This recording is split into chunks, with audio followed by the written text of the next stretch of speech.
Arkansas and Oklahoma State is one of the more underrated games in college football for week two. These are two teams that have different goals, but at the same time, you have two teams that are very talented on both sides of the ball that could be surprises in their conference. And after what we saw last week from both of them, you have maybe some questions about one more so than the other, but at the same time, it's one game, and also the level of competition was drastically different. Now, Arkansas obviously had a huge game offensively, 70-0 against Arkansas Pine Bluff. You're probably not going to put a ton of stock into a win over Arkansas Pine Bluff, but at the same time, the fact that they put up 70 points is very impressive. You have a new quarterback running the show, you have some new players that are stepping up and playing different roles for this team, and that's going to be huge to see how they handle this in terms of a game against a solid opponent in Oklahoma State. Oklahoma State 44-20 win over South Dakota State. Now, South Dakota State is going to compete for another FCS championship. So the fact that it was close doesn't speak to what Oklahoma State did wrong. It speaks to the fact that South Dakota State is a tough team, no matter who is going to play them. And Oklahoma State ultimately took care of business, and that's really all that matters. Putting up 44 points says the offense is pretty good this year. I think that you feel that you can put some stock into that. And it also speaks to the fact that this line is Oklahoma State by 7.5 points. Oklahoma State is definitely a team that can handle the the explosive nature of Arkansas. It's just a matter of can they do certain things to slow down this offense. Now, when you look at Arkansas, Jalen Green obviously was phenomenal. We saw exactly what he's capable of doing, and it's going to be fun to see what he can do in week two to repeat that. The biggest question for them is, can they repeat that success? This is a very different team than they saw in week one. And Oklahoma State is a team that's going to compete for a Big 12 championship, and they have dudes on both sides of the football. Moving the ball against that front seven for Oklahoma State could be more challenging for Arkansas. And Taylor Green is really good. And if he is truly the guy in the Razorback system that it can lead them to new heights, then you feel pretty good about where this team is going. The question for Oklahoma State is, can the defense contain him? I think that they're a group that is super talented. You have really good experience with guys like Colin Oliver, Nicholas Martin. You look at Kendall Daniels. You have plenty of guys that can make big time plays. It's just a matter of, can you handle the explosive nature of Taylor Green? Can you handle the physicality of Jaquindon Jackson? Those are the two big things that are going to have to play a factor for Arkansas and Oklahoma State, and that probably dictates which side has the advantage. The matchup I'm curious to watch is Arkansas's defensive line, which is very good against Oklahoma State's offensive line. This is an Oklahoma State team that wants to be physical, let Ollie Gordon do his thing, but at the same time, open things up for the passing attack as well. Arkansas defensive line, they have good players that can get to the quarterback in the passing attack.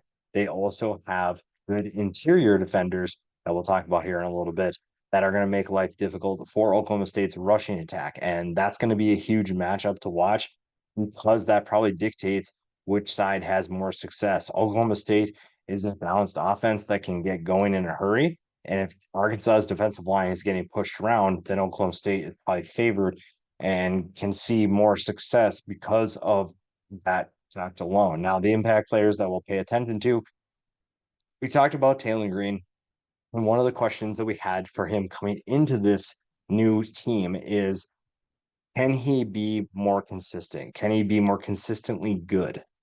Because we saw some flashes from him at Boise State. It's just that we did not see that on a consistent basis.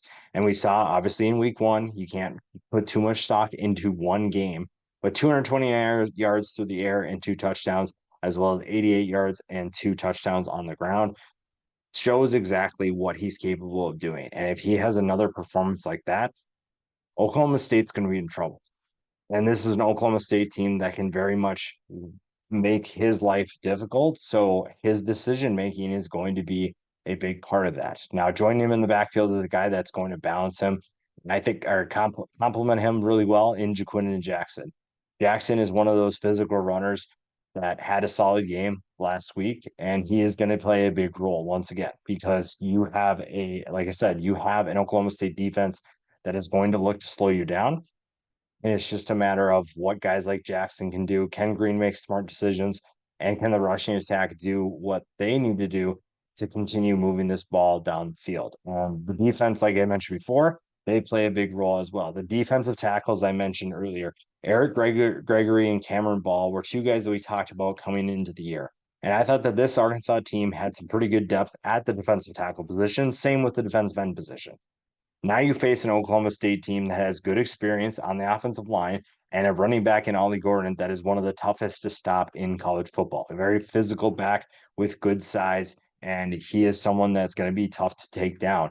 Guys like Gregory and Ball can not only can they make tackles on their own, tackles for loss, and slow him down, but they also have the ability to eat up blocks and open things up for the guys behind them. That makes the tackles and the vision of those linebackers a little bit easier when your guys up front are doing their jobs.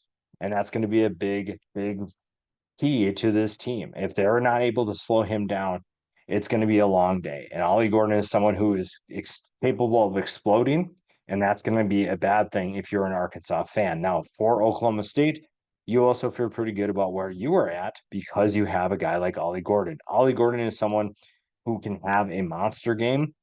He also doesn't necessarily have to because of the talent he has around him. Alan Bowman is back, a veteran player who is very good at just knowing his role and getting the ball to his playmakers. The wide receivers are very good for Oklahoma State. They are very capable of moving the ball down the field through the air. And guys like Rashad Owens already showed us why. And we've seen that from him. And the trio of receivers that they are capable of providing balance because the fact that Ollie Gordon takes so much attention and away from them, they're able to see more favorable matchups. Maybe teams are trying to stack the box a little bit more to stop Ollie Gordon. That opens things up for the passing attack. And we'll see what Arkansas decides to do. And again, that's why this offensive line for Oklahoma State is so important.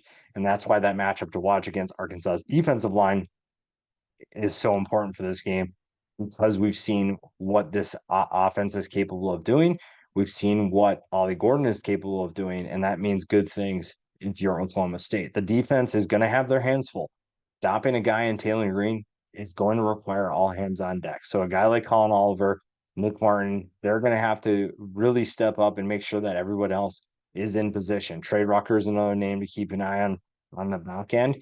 And then I don't know if I have a ton of concerns for Arkansas's wide receivers quite yet, but you can't disrespect them. You have to obviously key in of where we're looking to stop. Right now, the rushing attack feels like it's more of a focus for Oklahoma State's defense, but we'll find out truly where they have their attention. And this is a very interesting game because both of these teams, I think, are relatively unknown right now. Obviously, Oklahoma State's probably in a little bit better position.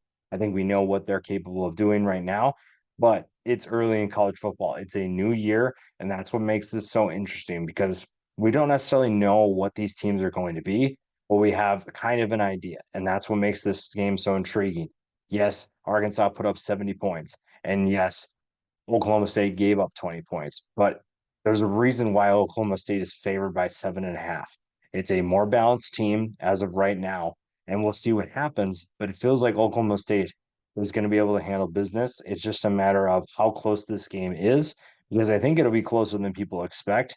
And it's going to be fun to see where Arkansas is at in the Sam Pittman era, or are we going to see a different result where you feel he may be headed out the door? That's going to be fun to watch. And I think that Oklahoma State has the ability, has the veteran talent to win this football game. But it would be really interesting to see if the opposite was true, what that means for Taylor Green and that offense.